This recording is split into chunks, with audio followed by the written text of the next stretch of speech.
जी नमस्कार साथियों, स्वागत है आप सबों को आपके अपने यूट्यूब चैनल आर एस रमण ऑफिशियल में। साथियों कैसे हैं आप लोग? आशा करता हूं आप लोग अच्छे होंगे। साथियों आज का वीडियो आप लोगों के लिए काफ़ी ज़्यादा महत्वपूर्ण है, चूँकि आज हम लोग 1870 से लेकर के जो है 1947 तक के जो तमाम महत्वपूर्ण एनसीईआरटी के क्वेश्चन हैं, जो तमाम आपके एग्जामिनेशन, चाहे वो बीपीएससी का हो या आपके अलावा एसएससी का हो, रेलवे का हो, या तमाम जो परीक्षा का अगर आप तैयारी कर रहे हैं तो आपके लिए काफ़ी ज़्यादा मददगार साबित होने वाला है।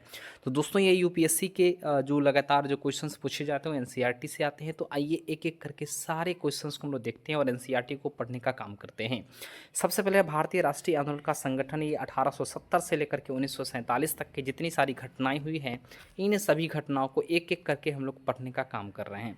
तो दोस्तों सबसे पहले मैं आप लोग को बता दूं, यहाँ पर जो है पिछले अध्याय में कई सारे ऐसे महत्वपूर्ण बिंदु था जिस पर हम लोगों ने चर्चा किया था, डिस्कशन किया था। लेकिन अब जो है राष्ट्रवाद के उदय को लेकर के बात करेंगे, जहाँ पर कहीं न कहीं जो है बदलाव को लेकर के अलग अलग प्रकार का जो है कार्य किया गया था। और ख़ास करके इसमें जो है चेतना 1850 के बाद जो 1870 और 80 का जो दशक रहा था, जिसमें काफ़ी ज़्यादा राजनीतिक संगठनों और चेतना जो है लगातार अग्रसर होने का काम किया था। इसमें जैसे बॉम्बे रेजिडेंसी एसोसिएशन और भारतीय राष्ट्रीय कांग्रेस आदि प्रमुख संगठन का जो है स्थापना होता है। वैसे अगर भारतीय राष्ट्रीय अगर आंदोलन की बात करें, उसमें भारतीय राष्ट्रीय कांग्रेस की स्थापना 28 दिसंबर 1885 को जो है मुंबई के तेजपाल संस्कृत महाविद्यालय में होता है। ऐसे में कहा जाता है कि 1870 से 1880 के दशकों में ब्रिटिश शासन के प्रति असंतोष और ज़्यादा गहरा हुआ था।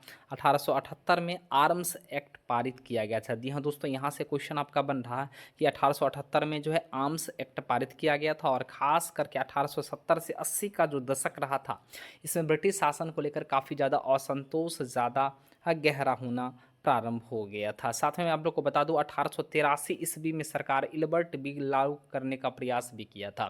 तो इल्बर्ट बिल जो है लागू हुआ था 1883 में, और लॉर्ड रिपन के समय में। दोस्तों किसके समय में? लॉर्ड रिपन के समय में जो है इल्बर्ट बिल लागू हुआ था।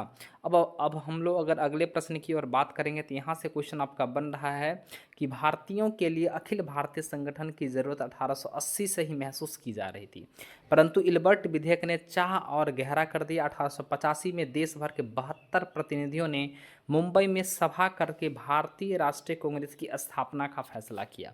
तो दोस्तों ध्यान दीजिएगा, 28 दिसंबर 1885 को 72 प्रतिनिधियों के उपस्थिति में मुंबई में जो है भारतीय राष्ट्रीय कांग्रेस की स्थापना की गई। और ख़ास करके इसमें जो है कहा जाता है, इसको जो प्रमुख नेता थे, जो प्रारंभिक नेता जो इनके थे, वो दादा भाई नौरोजी, फिरोज शाह मेहता, बदरुद्दीन तैयब जी के साथ साथ डब्ल्यू.सी. बनर्जी और सुरेंद्र नाथ बनर्जी भी मौजूद थे। साथ में रोमेश चंद्र दत्त और एस सुब्रमण्यम अय्यर एवं तमाम अन्य जो है बम्बई और कलकत्ता के जो व्यवसायी थे या तमाम जो नेता थे, वो सारे लोग इसमें शामिल थे।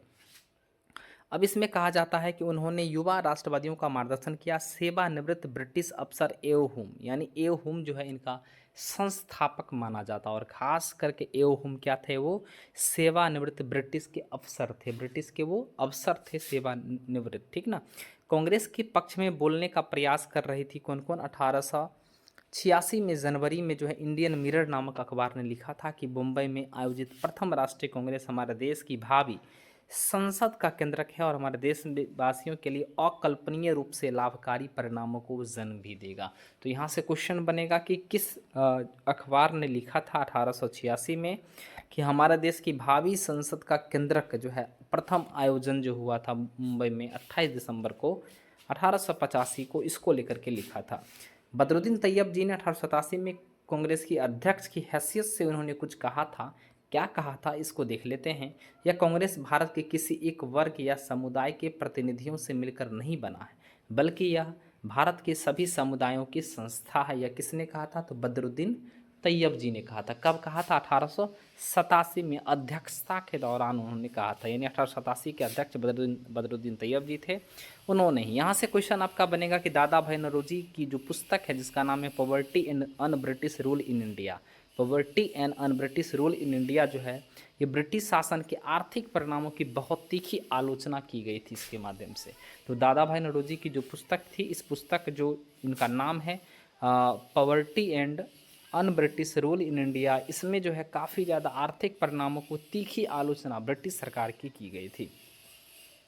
अब यहाँ पर बात करेंगे कि निरस्त करना का अर्थ होता है किसी कानून को समाप्त करना या किसी कानून की वैधता अधिकृत को रूप से समाप्त करने को निरस्त करना कहा जाता है। दोस्तों यहाँ पर हम लोग बात करेंगे जो महत्वपूर्ण चीज़ें हैं उसको लेकर के आगे बढ़ेंगे। स्वतंत्रता हमारा जन्मसिद्ध अधिकार है, ये किसने कहा था? बाल गंगाधर तिलक ने कहा था।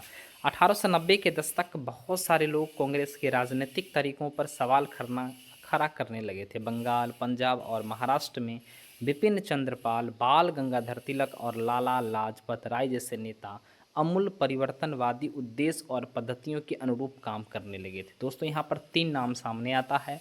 लाल बाल पाल, लाल बाल, लाल मतलब लाला लाजपत राय, बाल मतलब बाल गंगाधर तिलक और पाल मतलब बिपिन चंद्र पाल। ये तीनों गरम दल के नेता थे और ये लोग कहाँ कहाँ, तो बंगाल में, पंजाब में और महाराष्ट्र में इन लोगों का काफ़ी ज़्यादा अच्छा प्रभाव था और इन लोगों ने जो है आमूल परिवर्तनवादी उद्देश्य को लेकर के काम करना प्रारंभ किया था।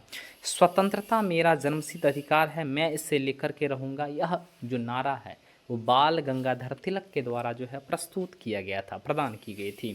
और बाल गंगाधर तिलक का जो निधन हुआ था वो 1 अगस्त को हुआ था, 1 अगस्त 1920 को हुआ था दोस्तों। और 1 अगस्त 1920 को ही जो है असहयोग आंदोलन प्रारंभ कर दिया गया था। साथ में 1 अगस्त 1920 को ही ध्यान रखिएगा, गांधी जी जो है कंधा देने के लिए गए थे बाल गंगाधर तिलक के, और इनके साथ जो है एक मुस्लिम नेता कह लें तो शौकत अली भी गए थे। कौन गए थे? शौकत अली भी गए थे, शौकत अली भी इसमें शामिल हुए थे। इस तरीके से आप इस क्वेश्चन को याद कर सकते हैं। 1905 में वायसराय कर्जन ने बंगाल का विभाजन कर दिया। उस वक्त बंगाल ब्रिटिश भारत का सबसे बड़ा प्रांत था। तो 1905 में ब्रिटिश भारत का बंगाल सबसे बड़ा प्रांत था और 1905 में ही जो है इसे जो है विभाजन कर दिया गया।